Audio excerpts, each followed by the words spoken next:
a fɔ Karim Keita ka avocat ni Musa Jawara ka avocat o tun ye ɲinini kɛ laɲini tun ye jumɛn ye bɛɛ b'a kalama mandat d'arrêt international de dalen dɔ Karim Keita kan k'a fɔ n'a yera k'a fɔ a bɛ yɔrɔ min na n'a déplacera ka bɔ yen don o don k'a b'a fɛ ka taa jamana wɛrɛ ka tɛgɛ ka kala ka n'a di Mali justice ma. Musa Jawara o fana minɛlen dɔ bi a bɛɛ ye affaire ba kelen de n'o ye journaliste min tununa tunutogoma da la i bɛ kɛ ka tan waati n'o ye Birama Touré ye o affaire kelen de bɛ hali bi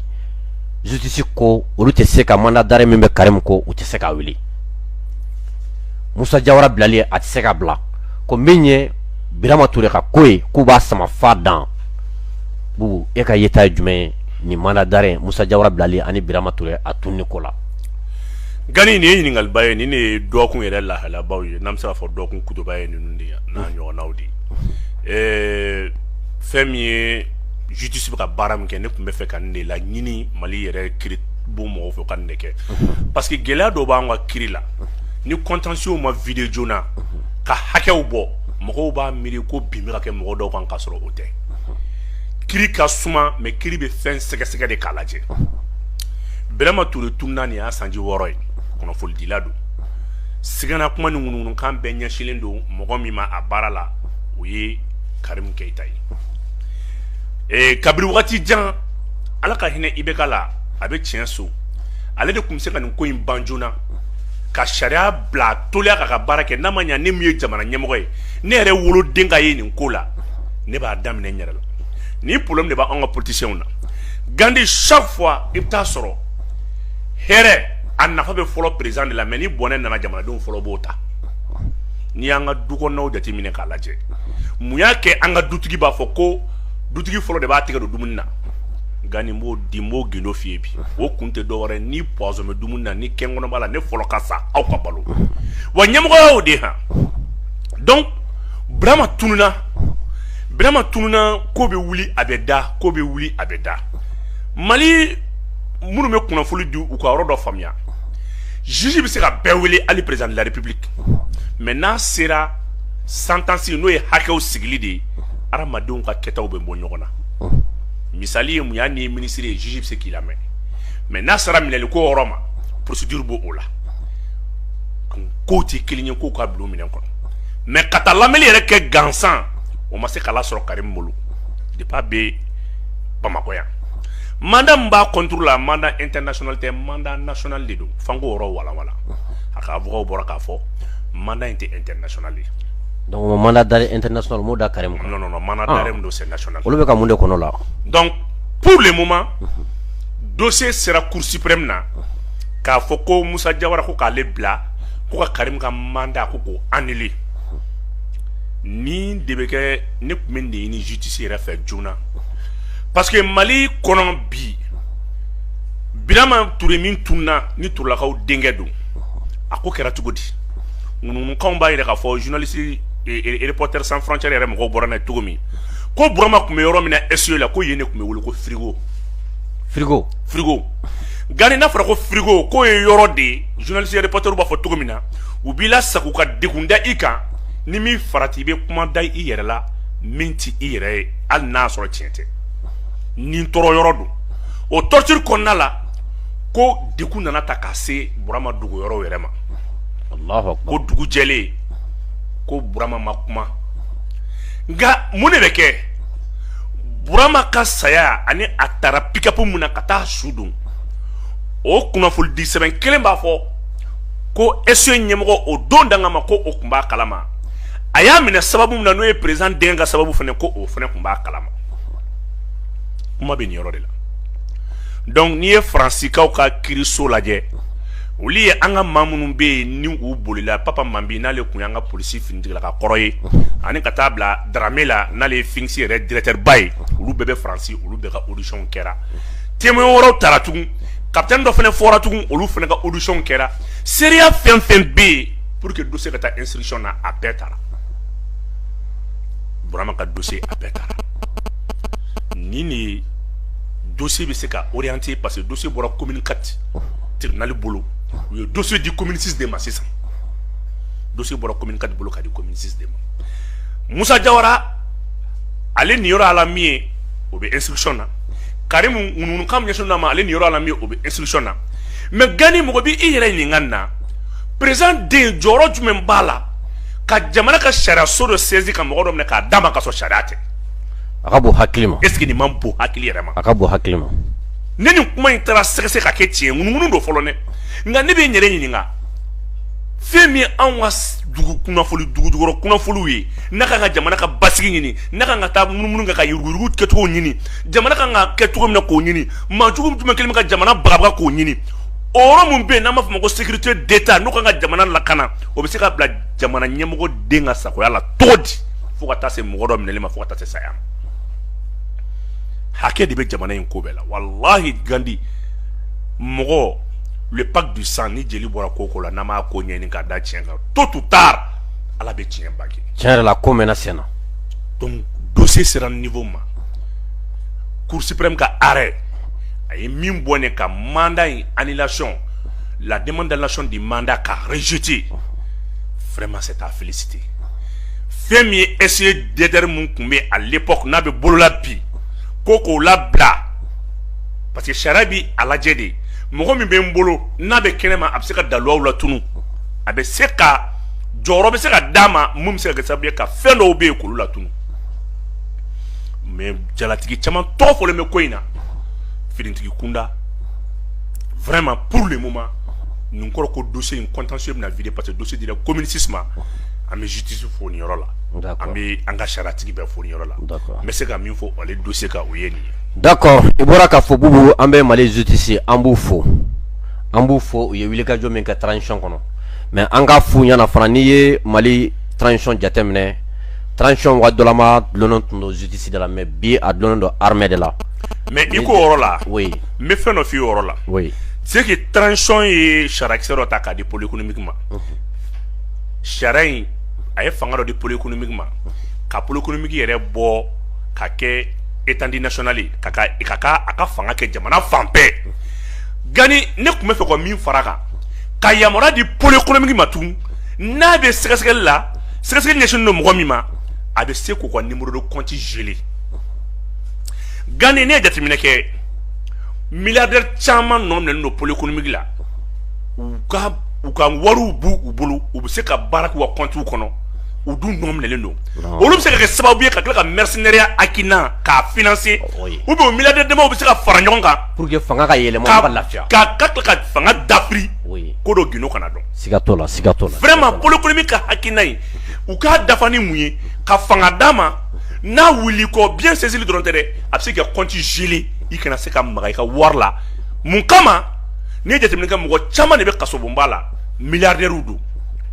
ole beka wali mo ma ka journaliste ma ka fanga to ubu to ka so mba kono ka kuna fulu sanga kuna fulu di ni mi farati ambe mercenaire ko clemina dien kono ubi seka ito ka jamana c'est d'Afrique fenema donc alibi man et pouvoir mu élargir ka di pôle économiquement ou ka do faraka ka ke abe seka na abika mo mi nomine abe seka ka war bon wa compte abe seka geler yani enquête ka pam. D'accord. Bubu oye hakilna nyana baye mbolo mali justice be yoro mena sisan ubeka aname. Bubu na ambora oro la kunu anya kubara soro ka foko l'imprimerie qui fabrique les francs CFA en feu. Kunu ko franci. Anga CFA ere ameka war min dun. Ka be dlan so min kono ko tasma ya mena ka jeni. O kono nyoka kasara bwana de bubu. O wati kelena en faso den fam babe la nyina ko anga nga war créer. Bubu eka yeta jume est-ce que bien amero mina bi est-ce que sebe maleka seka aka war créer aire waka bo sefa ko ina pewa gani warbe glarom na ngabugute kabe jenare ma bako logo to nunu yorola yorom do ala kanane do fuka do kala kanane do tu sais que chaque fois nous me fait terrorisme financier ou bini nyona o deke Allahu akbar 2004 oui hors série de labo keme bienina ka milliard chaman glan doublon chaman kerala c'est que nous ko be terrorisme ni jihadisme financier c'est à la minute o le bolo be fembela ko sayna an ko me fe ka bo sefa la kata ekola o wati kelen konna la sefa ko problème nanana anga taux d'échange mbe a fora ko o le ke anga o katala mara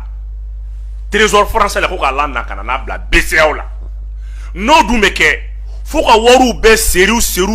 point de ku inventaire ku don parce que e ka taux d'échange bi ka wari mun garantie fo ka do joli de do wa ni a sɛgɛsɛ o enquête taara bɔ série dɔw kan minnu n'u bɔlen ɲɔgɔn fɛ ni a da kan ka jɔ u la k'a jɔ tubabu la yɔrɔ in jeni jugu sababu b'o la u b'a jeni siɲɛ kelen an mana ɲɛɲini t'o dɔn ko enquête bɛ sen na an tɛ ɲɛ dɔn a kɔnɔ u bɛna fɔ an ye ko wari caman jɛnna u bɛna ɲɛfɔ ko série dɔw kɛra tan série dɔw donna tan machine dɔw kɛra tan o machine endommagera dɔwɛrɛ foyi tɛ a wari labɔ ka di terrorisme u ye double série dɔw de labɔ peut-être ŋunuŋanu peut-être enquête b'a tɔ approfondi i bɛ taa sɔrɔ o de kun kan ka ladɔn parce que sisan révolution bɛ CEDEAO yɛrɛ kɔnɔna la ka CFA ko fɛn caman ɲɛ dɔn parce que a fɔra ko échange min bɛ yen ko ka taa détenu même BCEAO la olu de ka taa bila trésor français la sanu kɔni bɛ se ka to France bolo mais fɛn min ye to in ye o ka taa bila BCEAO la o transfert sen fɛ o tɛ se k'a baara fo ka inventaire kɛ émission minnu kɛra série minnu émission kɛra wa u bɛ wari dɔ série bɛɛ jeni u bɛ fɛn dɔ la tun tɛ ka machine dɔ endommagé an kana ɲɛ sɔrɔ a kɔ ma bon fini gabugu tɛ yɔrɔ in ye dɛ k'a fɔ k'i bɛna dɔrɔn ko lɔgɔ bɛ fili yɔrɔ min ta ye papier ka taa ko pinɛ jeni don tɛ dɛ wari dilan yɔrɔ de don yɔrɔ in lakananen don fo ka dɔn k'a lakananen don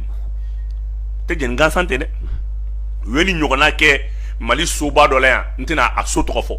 enquête wulila ka wuli an y'a mɛn ko yɔrɔ jenina hali sini an ma ɲɛ dɔw ma dossier fɛn fɛn mana na o bilala jonitaw fɛ dossier fɛn fɛn mana ɲini archive ni fɛn o bilala jonitaw fɛ jenini kɔrɔba de b'a la nanzara la fɛn tɛ jeni ten dɛ an dun bɛ yɔrɔ min na sisan fɛn bɛɛ tout est numérique mais bubu dɔw fana ka wuli ka jɔ k'an ka CFA in créer k'an ka bɔ CFA la k'an k'an ka wari créer bubu e dalen dɔ la an bɛ yɔrɔ min na bi Mali bɛ se k'a ka wari créer a yɛrɛ ka bɔ CFA la o de ka nɔgɔn ni fɛn bɛɛ wari ko bɛ niveau min na sisan a sera secret ma yɔrɔ ma a sera secret ma yɔrɔ ma olu mɔgɔ kelenw de b'a fɔ an ye k'an kana kuma bɛɛ fɔ réseau kan parce que an ye wari kunfɔlɔ kumaw fɔ tubabuw y'o ta k'o ko kɛ tibi taba ye o y'a sɔrɔ a fɔra ko ka wari in kun fila bɔ ka don ɲɔgɔn na ko CFA ni an ka wari bɛ se ka taa ɲɔgɔn na mun kama yani an k'a lajɛ yani a bɛ falen ɲɔgɔn na yani ka CFA ban an b'o kuma la kuma min na a dun sera niveau min ma a sera ginuma yɔrɔ ma sɔɔni maliyɛnw bɛna kibaruya dumanba de sɔrɔ révélation révélation parce que ne jateminɛ kɛ Mali y'a ka 80% o mun verselen don BCEAO la a y'a bɛɛ retiré Mali y'a ka 80% ka wari 80% o don BCEAO y'i ban ka wari min d'a ma e bolo ko joli de don investisseur ka wari wariba kun tɛ ko 2 milliards 600 millions de kun jamana ko la ka dɔgɔ 2 milliards 600 milliards de kun marché financier la u y'an ka joli bloqué 30 milliards c'est quoi ali ni économique y'an ka zone dɔw bisi a ɲɛni ma i b'o 2 milliards il se fait o ka zone kelen zone fila min na dɔrɔn u ka mana bila zone 5 kɔ dɔrɔn an bɛ zone 2 dɔrɔn kɔ dɔrɔn an bɛ nin wari la don donc k'a f'i ɲɛna dɔrɔn les criminels financiers ni k'a f'i ɲɛna dɔrɔn anw ka wari ko bɛ niveau min na maliyɛnw bɛna kibaruya dɔn ala tɛmɛ mɔgɔ y'a ka wari 80% retiré ka taa bila ka trésor kɔnɔ ko dɔ ko b'a tigi kɔnɔ maliyɛnw ka nin yɔrɔnin dɔrɔn lamɛn dɔrɔn o ye filanan ye minnu bɛ k'a fɔ hɔhɔn jamana sera bin yɔrɔ ma sara tɛ a don ta bɔ ta douane kelen joli la don impôt kelen joli la don 900 et quelques milliards douane dɔrɔn 900 et quelques milliards la don impôt ka wari la don ta ka ca ni douane ta ye a b'a bila kunna k'a fɔ wari mun bɛ sara Mali kɔnɔ recette la par jour ça fait 1 milliard 900 millions donc ni 1 milliard 900 millions an ka masala dɛ ye joli 500 milliards par an o 500 milliards par an Gandhi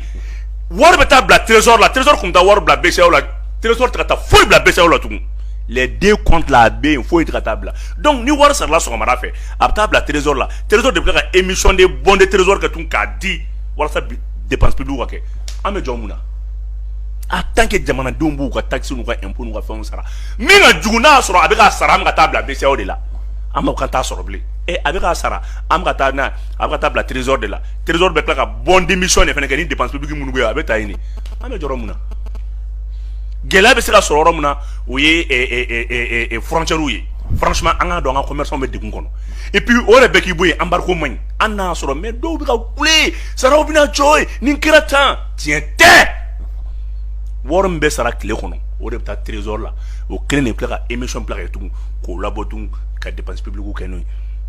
n'a y'a sɔrɔ wari bɛ taa bila trésor la k'a bɛ taa bila BCEAO de la i b'i jɔyɔrɔ parce que a bɛ taa bila a tɛ bɔ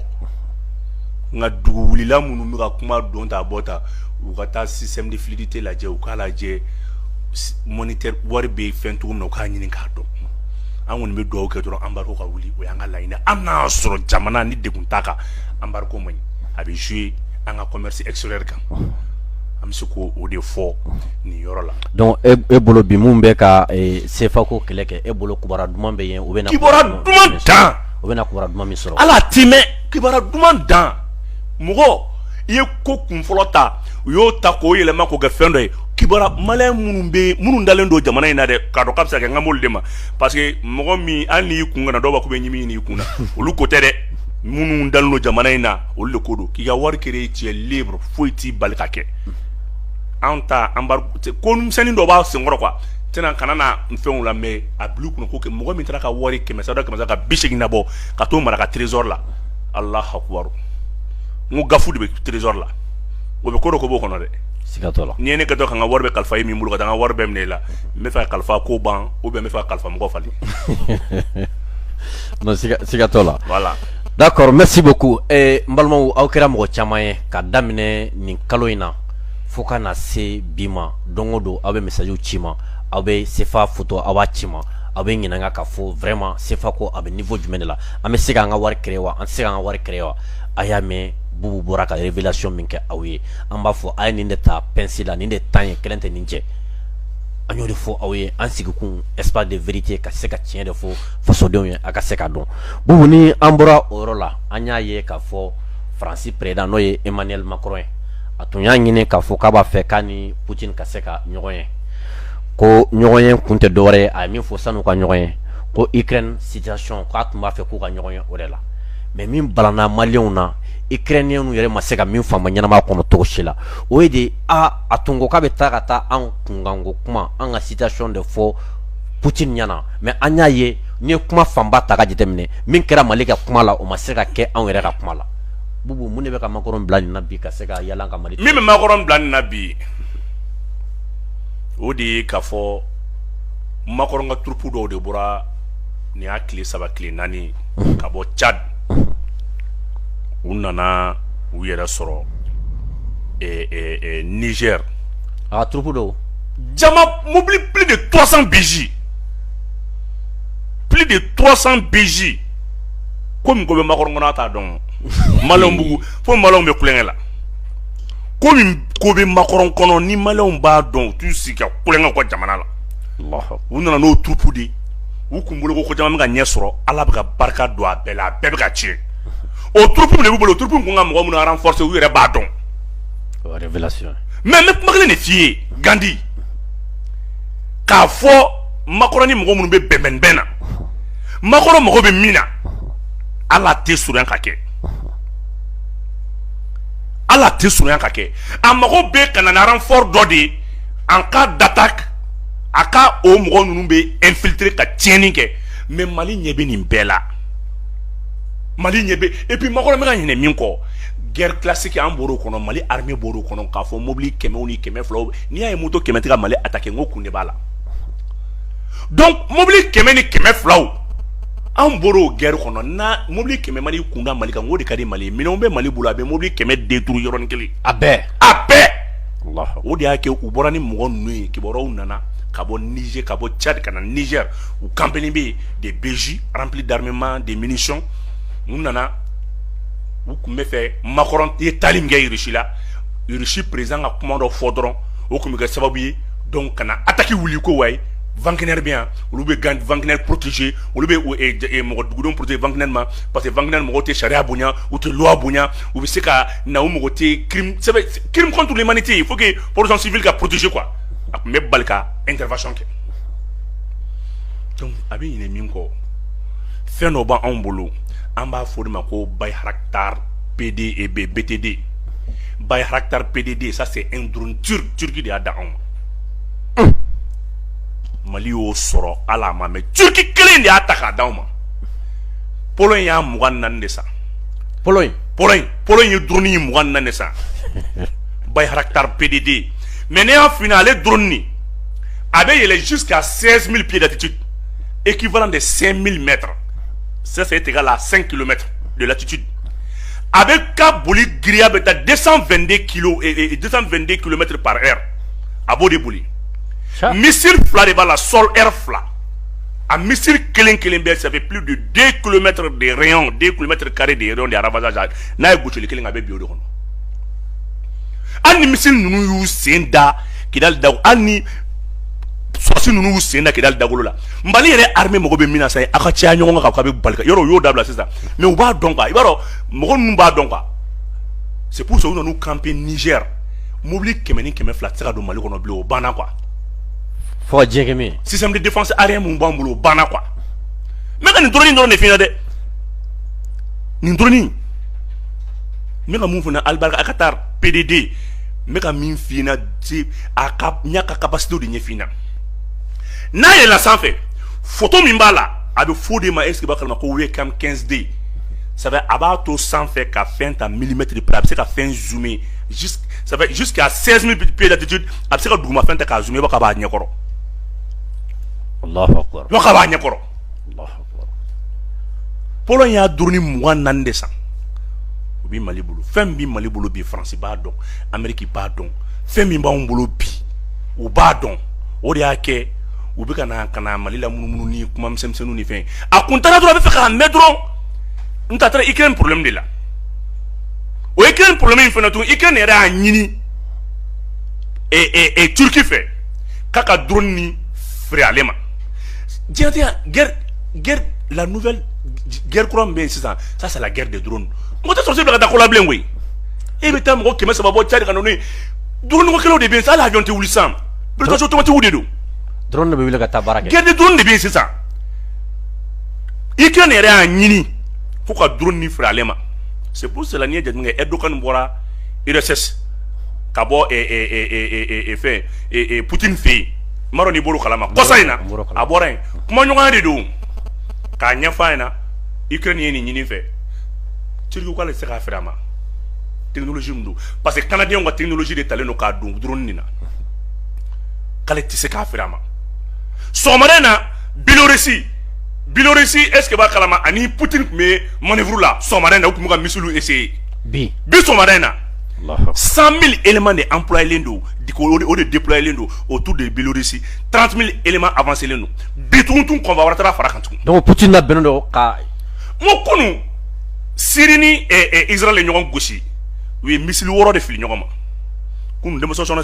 ngo sangolo kun ker jera kunu Israël ni Syrie ñoo ci bombardement mu gake mais ne a fina drone albasa ñu nga drone to fone BTD akume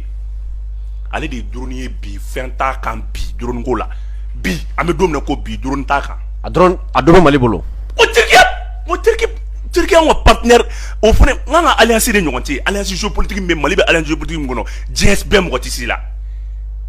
GSBM ko tisi la non amba fo ala ta ko me fe ka ta drone ka tan de ñedon Poutine n'a so Poutine ni Mali don Poutine ni Mali te mais ani ro jabi soro Poutine ko ma contribution mun ni Mali be bala ñoo fe ko yiko ray entité ala tanga chela wuli anga drone drone ala ante chela wuli drone drone ala ante chela wuli ante fo la wuli non ante fo wulu kamare et tout étranger anga territoire ka ni ha kay mo mi fra yi yere fra. Donc il va faire qu'à bi Mali et drone nous serons à travers la Turquie. Turquie ani reçu mais ani reçu relation au Betogoli. Bini ka juwo lo mais moi Turquie va faire do iriga alliance de là. Alliance bloc ro me créer na 6 ans. Aller ni Corée du Nord et Corée du Sud. Au loup ça fait un peu de faire que Kilini. Ani N. Bon, Iran fene non go Iran ne ka jugun français mani fembe français era jorlen ba domina dro Iran kana dadon ko ina quoi parce que Iran ne be français ga renseignement be brouiller ka dam kunu riche ko do ke Israël aviona imoya u go aviona da ka be jigin Damas mais ngai brouillage électronique de kala ka fira tunu aviona masaka pisi ça se fait hier. Une démonstration be Sénégal ibaro be occidentaux be mi no fait ou ba soro Mali kala fo Mali kala be sababu ni guerre mondiale ma wuli guerre intercontinentale be wuli parce que le Mali est devenu maintenant le bébé chouchou de la nouvelle alliance géopolitique. Le bébé chouchou Mali au début quoi dugu be be gena Mali no fait Mali de était Mali valeur donc do jabira bo tie gandi ngoni sosi nunu nyeshi dorona ambu kuno tike u bɔra Tchad kana Niger ni akle nani Macron bɔra fɛn na nana akuma ku ka fɛ sɔrɔsi minnu bɛ France bolo n'a y'u former fo ma b'u bila ka taa dugu wɛrɛ la u tɛ se ka intervention kɛ Mali la. Mais caman y'a jateminɛ k'a fɔ ko Macron ni Poutine ka rencontre kɔnɔna la Poutine y'a yira k'a fɔ ko fɛn de bɛ yan Wagner de bɛ yan ko Wagner k'olu c'est-à-dire l'État russe n'a rien à voir avec le groupe Wagner. Bon i bɛ se ka mun de fɔ la. Mɔgɔw ka taa vidéo in lajɛ sa a ko société russe de bɛ yan a ko société russe de bɛ yan a ma Wagner fɔ a ma Wagner fɔ a ko société russe tellement que kunnafoni dila dɔw bɛ fɛ ka ko in yɛlɛma ka kɛ Wagner ye dɔw bɛ sɔn k'u fa tɔgɔ da Wagner yɛrɛ la parce que ko in tɔ yɛrɛ kɛlɛ bɛ Wagner da mɔgɔ la diyagoya la a kɛra bana Russie ko société russe minnu bɛ baara kɛ Mali la k'ale da tɛ u ni Mali cɛ la mais o ye diyagoya de ye o. Seydou Lamine Traoré de bɔra Russie la ka taa an ka ressources minérales proposer Russie ka patronat u ka sɔrɔtigi baw pétrole baarakɛla baw nucléaire baarakɛla baw courant baarakɛla baw ka t'olu wele k'u kana mun an ka baara kɛ an ka justement fɛn fɛn bɛ yen u bɛ k'a bɛɛ point kɛ olu de bɛ ka baara kɛ sisan Tombouctou kɔnɔna na ka jigin ka na an ka woroduguyanfanw na k'an ka kulu ninnu bɛɛ jateminɛ k'a bɛɛ kan ka exploiter cogo min na n'an bɛ nafa min bɔ wa i tɛ min dɔn n bɛn'o de ɲɛf'i ɲɛna baara in kun ye min ye n bɛn'o ɲɛf'i ɲɛna dɛ par sabula Assimi bɛ fɛ ka titre de créer titre foncier de créer Mali ressources bɛɛ la sanu hakɛ min bɛ Mali la k'o titre foncier dilan jama hakɛ min bɛ Mali la k'o titre foncier dilan fer hakɛ min bɛ Mali la k'o titre foncier dilan n'i y'i ka dugu titre de dilan k'a bɛɛ minɛ i yɛrɛ bolo o de ɲɔgɔn tɛ diɲɛlatigɛ la Assimi bɛ fɛ k'o de kɛ Russie b'o baara la anw tɛ ninnu jaabi ye dɛ. Donc e b'a fɛ k'a fɔ k'an ka ministre de l'énergie et de l'eau Seydou Lamine Traoré a tun taara Irisi jamana la a taara Irisi jamana kan u ka ko fɛn dɔ kɔ bila u ka centrale énergétique u ka rencontre énergétique ba minnu kɛra Irisi la mais a taara même pas 6 mois 4 mois il a rencontré du patronat russe a n'u kumara partenaire baden de nana o baaraw bɛ sen na soutien Irisi baden de bɛ yan dɔw tɛ iranium ye dɔw ta ye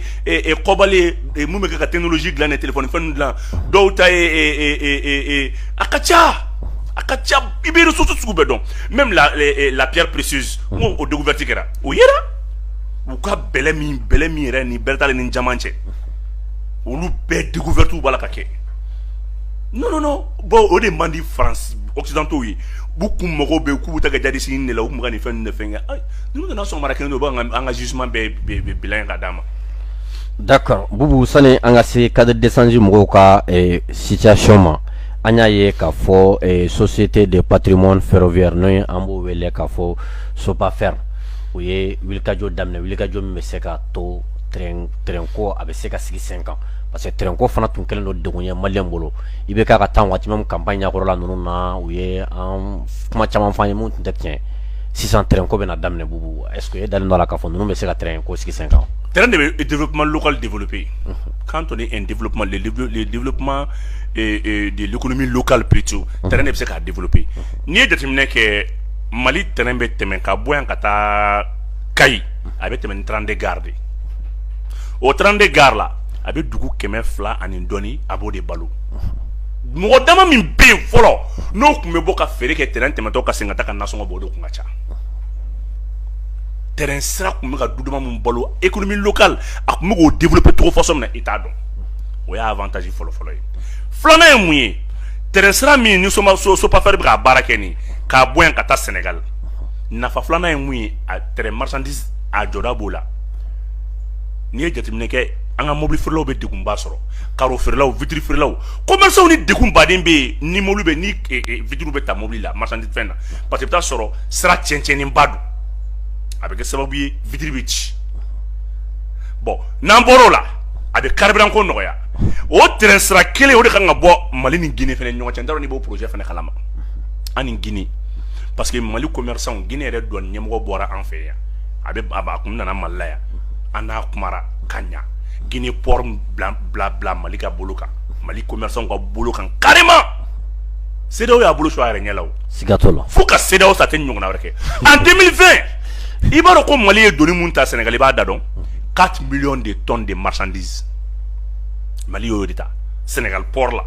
Sénégal port extension kɛra Mali commerçant dɔrɔn de kama donc ni anw yɛlɛmatɔ ye Guinée n'an bɛ yɛlɛma Guinée sira dɔrɔn tɛ terrain siraw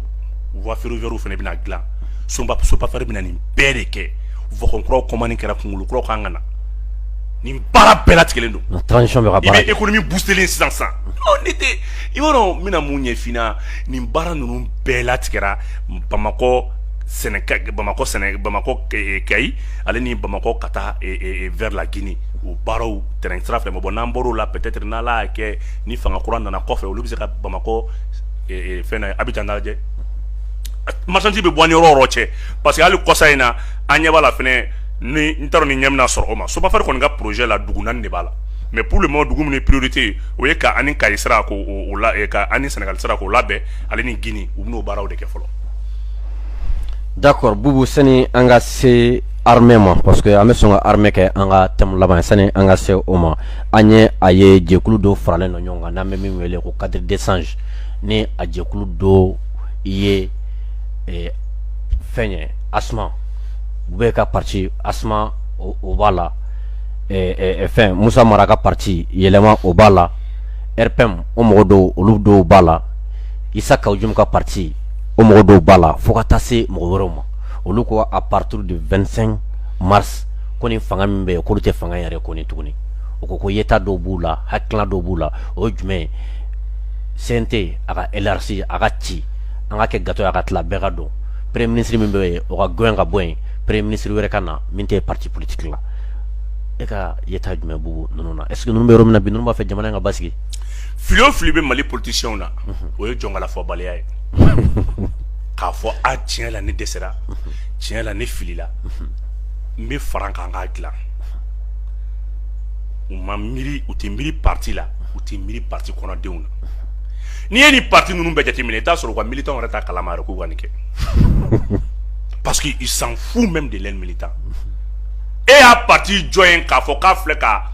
conférence nationale kɛ k'a fɔ ko bon bi n ka hakilina ye nin ye n bɛ nin dynamique kura in de kɔnɔ n bɛna nin de kɛ i y'o yala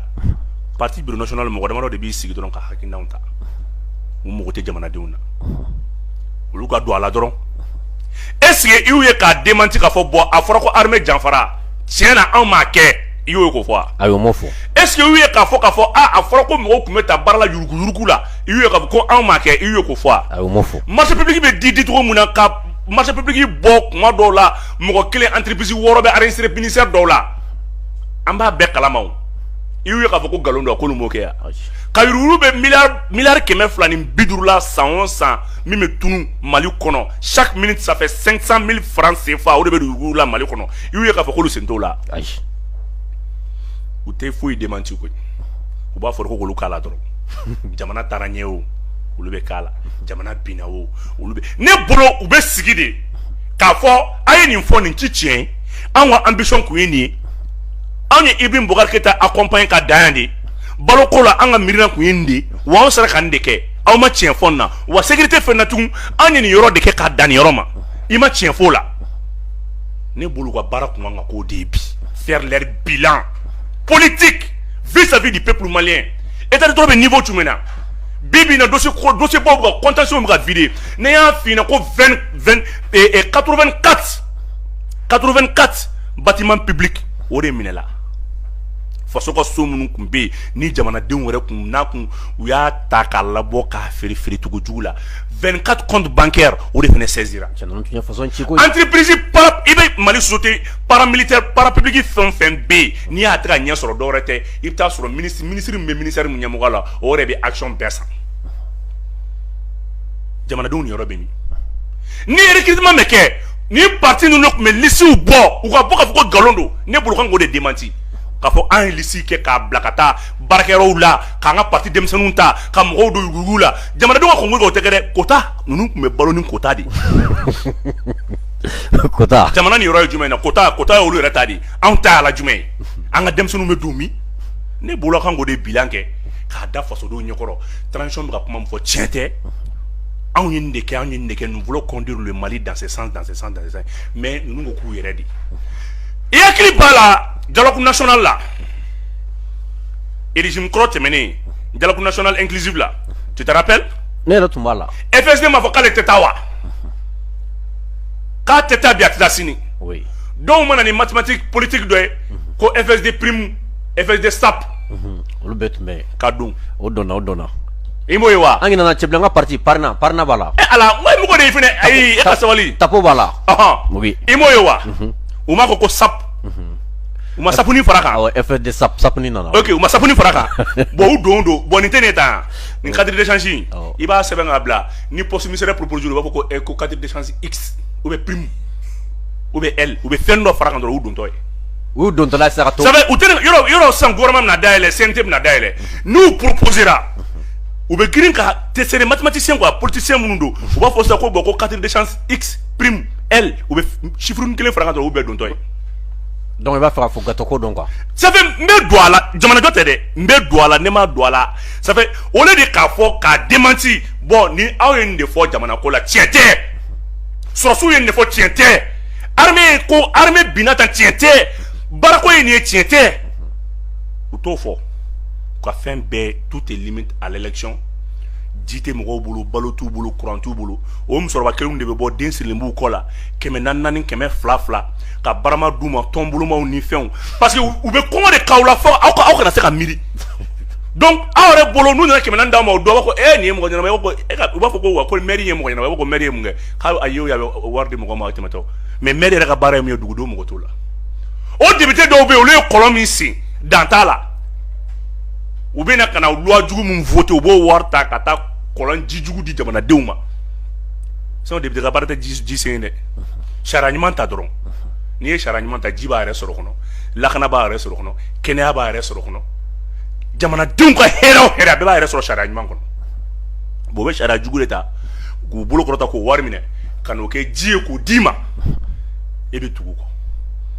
bon ibe ou be fait non fait 600 Francis Makobe quand nous utiliser Koubla ou ka transition déstabiliser tout le monde. Solution de transition pour la thème que je voulais dire de boulot. Coup d'état qui era out de coup d'état nyana. Baramunumba qui out de bado. C'est à vous de sanctionner, c'est à vous d'apprécier, c'est à vous de juger, c'est le peuple. Nous sommes comme ça peuple de l'on soronye. Et ni Allah ni kache gandi ni bunya be orom na ko horonya be. Kaujim nga kuma. Non kaujim ma interaction fo. Bironi. Bon protection wa faut be flimina. Protection koko ni olo sako fodron ali ni de la ka koju ke inolu ekelinyi kawjum no ko nunu voturi kawjum no ko nunu tese kawjum no ko nunu de jamana ti ko le vieux crocodile kakla ka fofone ko élection ko ni aya soro wati sere ka soro ma club mali kura joli la par l'imperturbable to do wa moro mo aga chenyera to yedi asimi mo le to da fait l'imperturbable les patriotes ko ni o makla ko dobe faraka e kawjum kapate kawjum façon fladi Kaoudjoum, CNT, Kaoudjoum sans CNT. Quand il était 4e vice-président du CNT, en ce moment tout allait très bien, avec 2 millions quelque temps, avec Warta, à Mokote de Manadeuna. Imam Mahmoud Digo Mingrasa na donna Aïe Fourga Bokoro, il faut de quoi. Avec il est là qui fera des catlaka. Bon, n'a sur politicien nous, n'a sur c'est des vrais cadres politiques. Kaoudjoum be se kana jora sur do fo kadu Kaoudjoum go porte-parole. Non, tiens là on m'intéresse là. Na Kaoudjoum yo ko autesi. Oui. Même pas 4 mois, 5 mois. O Kaoudjoum kene kana ka ko kuma dai. Non, tiens là, moi le côté quoi. Bon, bonya est peuple politicien bonya. Oui. Ni système façon de do. Gandhi. C'est pour ça que le peuple veut changer un changement réel. Ça fait quoi? C'est pas parce que mon tigre politique là au terrain, mon tigre politicien de là. Mon tigre politique là. Mon tigre politicien de là. Niu ka nafa be fɛn fɛn na mɔgɔ n'u ka nafa b'o la hali ni jamana fagabaga bɛ cɛ c'est-à-dire hali n'u ka nafa bɛ sitanɛ bolo u bɛ sɔn k'o n'u ka nafa bɛ sitanɛ bolo u b'u bolo de sitanɛ ma ka ala kɛlɛ siga t'a la n'o tɛ bi ni mɔgɔ kan ka ban mɔgɔ la olu kan ka ban Kaoudjoum na sinon Kaoudjoum b'a ka parti créé don min na a ko ni Assimi kɛra candidat ye olu b'a soutenir bon écoute mɔgɔ kelen min yɛrɛ transition yɛrɛ tellement que transition ye baara kɛ transition ɲɛna mɔgɔ kelen min ye parti yɛrɛ créé ka tɔgɔ de transition na jɔn kɛ Issa Kaoudjoum tɛ ACT faso ka wele oui o tɛ ya ko action fɛn dɔ convergence de quoi de la transition faso ka wele ka parti yɛrɛ créé ka tɔgɔ da transition na ale tɛ ko ale transition kanu tɔw ta association ye ale ye parti yɛrɛ de tɔgɔ da a bɛ ka ɲinɛ o yɔrɔ bi ale de ye parti tɔgɔ da ko transition c'est pour ça ni Kaoudjoum min baga tɛ transition soutien ka parti kan ka dissoudre ka récépissé minɛ a la ka parti dɔra ka tɔgɔ da transition de la n'o ma transition yɛrɛ banna Kaoudjoum ka parti ko banna o kawjim kelen de bena aw ka dɛsɛ mɔgɔ la pulo fana bala pulo ayisa o to yen kodem o to yen o to yen mo me ɲinɛ ko kɔnɔ ni mo ɲinɛ to kodem ni ma do to fɔ k'i jɔ an ka taa kawjim na aw ka dɛsɛ kumakɛla la aw ka dɛsɛ faso jɔra la aw ka dɛsɛ aw ka kumaw la seli la fo mɔgɔ min ko aw tɛ se o ka tila ka na i ka aw ka kuma lasela ye bonya bɛ min danbe bɛ min hɔrɔnya bɛ min ka politiki kɛ dɔrɔn min bɛ bɛn ma min ka nɔgɔ ma n b'o de kɛ men ta sɔrɔ don min na men ta sɔrɔ mais min ka nɔgɔ ma don min na sinon kawjim bɛ se ka mun de fɔ bi ninnu tɔgɔ la bi pour autant ne b'o faamuya o ta ye dɔrɔn i ka ministériya d'ale ma i bɛ tɛmɛ n'a bɛɛ pour de ko fɛn tɛ fara député ka mandat kan a y'a fɔ i bɛ ka waati ko fɛn tɛ fara kan ko député kɔni taara tan k'a kɛra tan a kɛra cogo di Amadu Koyita fɛn Koyita fana bɛ yen ayi bɔ n bɛ Koyita ta faamuya i bɛ ni mɔgɔ fɛn fɛn na nin bɛɛ vidéo ta tɛ ka segin kɔfɛ dɔɔni normally an tɛ a banna jɔn tun b'a ɲɛma an tɛ a banna jɔn tun b'a ɲɛma jɔn de tun ye Sunbala Sisoko ka porte-parole ye Amadu Koyita tɛ ale tun don FSD porte-parole tun ye jɔn ye Amadu Koyita tɛ a diɲɛ kuma bɛ fɔ ministériya dila a ma kɛ i bɛ ka fɛnɛ ka porte-parole ye a kɛra ye jɔn de tun ye Sunbala Sisoko ka directeur de campagne ye Cɛbilen jɔn de ko i bɛ ka affaire étrangère ministre ye Cɛbilen jɔn de ko i bɛ ka TC i bɛ ka dɛsɛra jɔn de tila ka kɛ i bɛ ka programme conducteur ka Soumanin Djimé Diallo rappelé ka na n'a ye contre la France Cɛbilen ale de tun bɛ sugu bɛɛ compter jɔn de tun bɛ a ɲɛfɔ ye ko i bɛ ka diɲɛ munumunu ko 3 kɛ avion na a bɛɛ ye nin jɔn Cɛbilen yɛrɛ ye diɲɛ munumunu ko kilancɛ fɛnɛ kɛ avion na a bɛɛ ye Cɛbilen jɔn transition kelen bandaw bɛ yen wagati min na jɔn ko transition ɲɛna Cɛbilen tɛ yan a b'a sɔrɔ a muso tun b'a la siga t'a la a muso tun b'a la sisan ale t'a la a muso t'a la wa transition man ɲi donc malidenw kan k'u ɲɛ yɛlɛ ka ninnu lajɛ c'est le temps de sanctionner que le peuple doit sanctionner ne ninnu k'u tɛ transition yɛrɛ koni ninnu ma hali ninnu m'u ka parti yɛrɛ militant yɛrɛ koni kuma tɛ transition ma ninnu t'u ka parti yɛrɛ mɔgɔw dɔn n'u ye fanga sɔrɔ u bɛ taa mɔgɔ wɛrɛ ta k'o bila i sigi ni fɛn fɛn ministériya kɛ a compter a daminɛ a mɔgɔ fɛn fɛn na a fɛn fɛn ministériya kɛ u ka chef de cabinet n'u ka chargé de mission lajɛ a bɛɛ tun ye u yɛrɛ ka sɔnkɔnɔ denmisɛnninw ye u mɔgɔ tɛ parti jeunes na yɛrɛ u bɛɛ ka u ye mɔgɔ don baara la a bɛɛ y'u yɛrɛ ka denmisɛnninw ye ninnu bɛna kuma dɔ f'i ɲɛna n bɛ zanani dɔ f'i ye bi wuluni ni donsɛgɛ bɛ taa kungo kɔnɔ wuluni bɛ zonzannin minɛ ka di donsɛgɛ ma donsɛgɛ bɛna d'a muso ma n'u b'a dun wagati min na wuluni b'i da k'u lajɛ n'u taara u bɛ kolo fili wuluni kɔrɔ bon an ni politiciens bɛ ten de an bɛ jama ɲini ka d'u ma n'u ye fanga sɔrɔ u b'a ɲɛ u musow ye u denw u dɔgɔninw u balimaw e ni ala cɛ fantanden kan ka i bɔ ka bɔ k'i bɛ tugu ninnu kɔ man kan tɛ ka se ka kɛ mɔgɔ min bɛ yen a t'e fa bolo a t'e ba bolo e ka dugu ma sumaya est ce que i bɛ sɔn k'i bɛ tugu ninnu kɔ non or que n'i y'a jateminɛ c'est à dire k'a fɔ pulo filɛ nin ye pulo ni treta ninnu treta fana b'a la engrais feerela ayi o ta ka nɔgɔ komi olu ka dossiers sera ka ban olu ka fanga ale mɔgɔ minnu ma se ka élémenti k'u ka parti yɛrɛ kɔnɔ ayi a ye jɔbu i bɛ ka tɛmɛ yɔrɔnin dɔ la dɛ i bɛ k'a fɔ ko dossier sera dossier jumɛn engrais feerela tɛ dossier o nana o bɛ tabali kan cɛ ja ne ma gabakuru nin bɛ fili kɔnɔkulu ma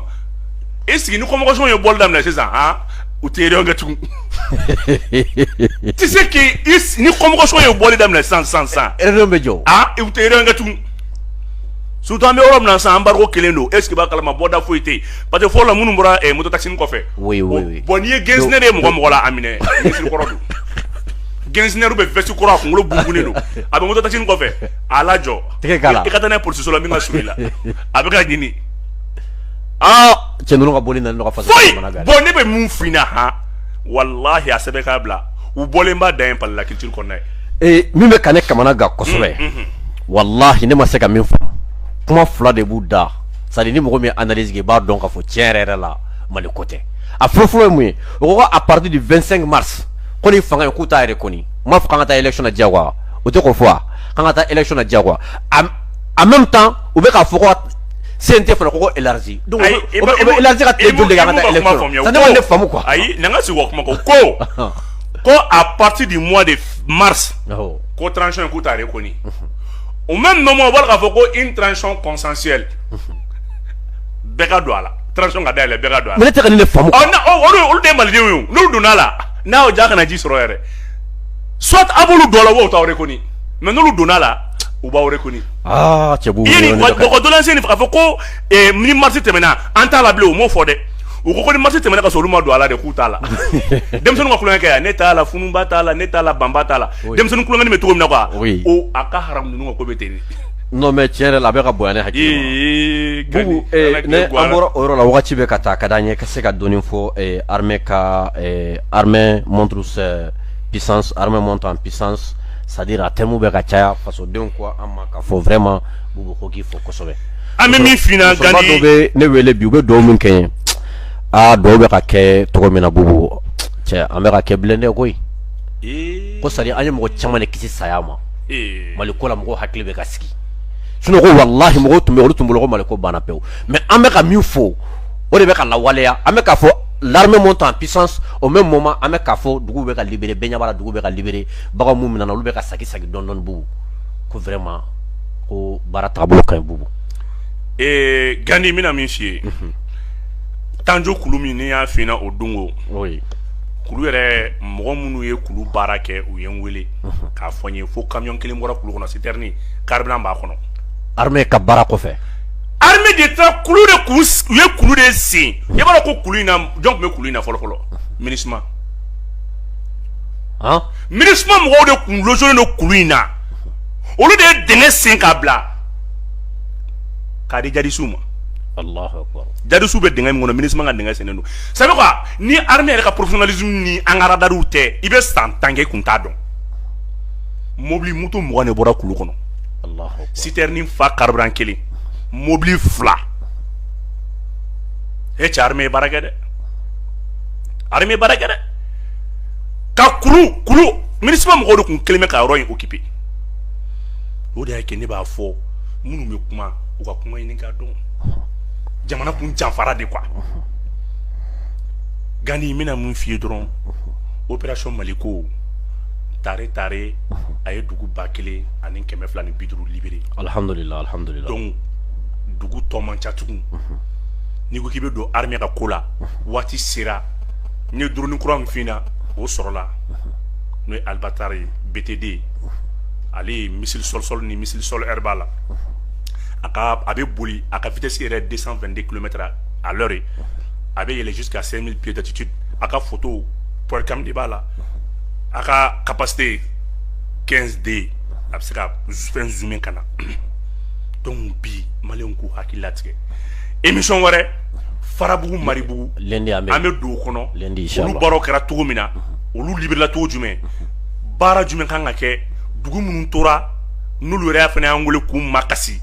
an bɛ tila k'olu yɛrɛ fana ka baaraw cogoyaw fana ɲɛfɔ o ye armée baaraba minnu kɛ ani u ye mɔgɔ minnu minɛ komi an y'ale ka armée bila laban na n tɛna se ka caman fɔ an b'olu bila lundi la n'Ala sɔnna ma. D'accord e ka kuma kuncɛ kuma vraiment k'i fo ka malidenw fo k'a f'u ɲɛna k'u hakili sigi mais Mali kura tɛ taa baara ni malidenw yɛrɛ tɛ Mali kura tɛ taa baara ni malidenw yɛrɛ tɛ n'i y'a ye hadamaden dɔw b'u firifiri hali bi malidenw ma sira yir'u la donc k'a fɔ bravo au peuple malien pour sa détermination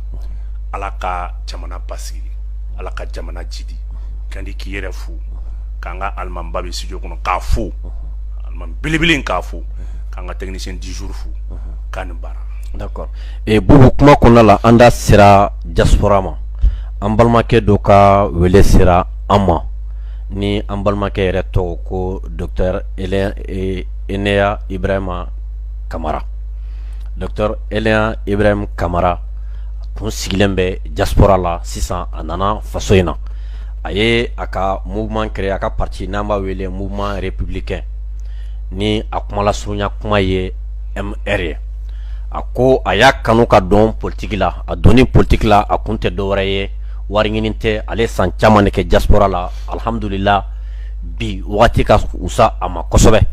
a ye hakilina ta a b'a fɛ ka fasodenw dɛmɛ ni hakilina jumɛn de ye o ye hakilina min bɛ se ka jamana in bɔ degun na a ko ma ko mais k'a bɛ fɛn dɔ fɔ n ye n ka se ka min faamu ale tɛ politicien ye an bɛ kuma politicien minnu ma ko olu kɔta ale t'o ye ale y'a si kɛ wari ɲini na Ala ye wari nɔgɔya a b'a fɛ ka n'a faso in dɛmɛ o kɔnɔna la a ko an ma jamana bɛ sanction min kɔnɔ bi n'o ye CEDEAO ka sanction ye ale y'a jateminɛ sanction in bɛ se ka kɛ kɔlɔlɔba ye jamana in ma ni jamana kono don na famena fana sanction be se ka noya o hukum de konna la kaba fe ka marsi ba do boloda ni kalo intle mugan ani wolonla no 27 février au boulevard de l'indépendance ka wele bla faso dem bela jelema aga yeta ye minye sanction na ka fo faso donye aga yeta ye minye politique la ka fo faso donye ngama yalla abe yoro mina bi ani politicien do be jelawa ako abe yoro mina bi ani politicien te ka baranke baranye aleka mouvement ani mouvement faso dambe ano ode hackline ta u ba fe ka kuma faso kan ka faso don wele ko ka yeta fo krenyala seda ka sanction na donc on va fo awye 27 février boulevard de l'indépendance aw ka don cadre d'échange mo ma fo ngo oloka marché mo fo awye de ngo mouvement républicain ni docteur Enea Ibrahim Kamara nabe mouvement minyafa ani faso dambe oloka wele kando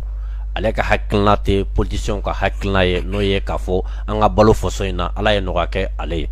ni ne tume ambolo bi kafo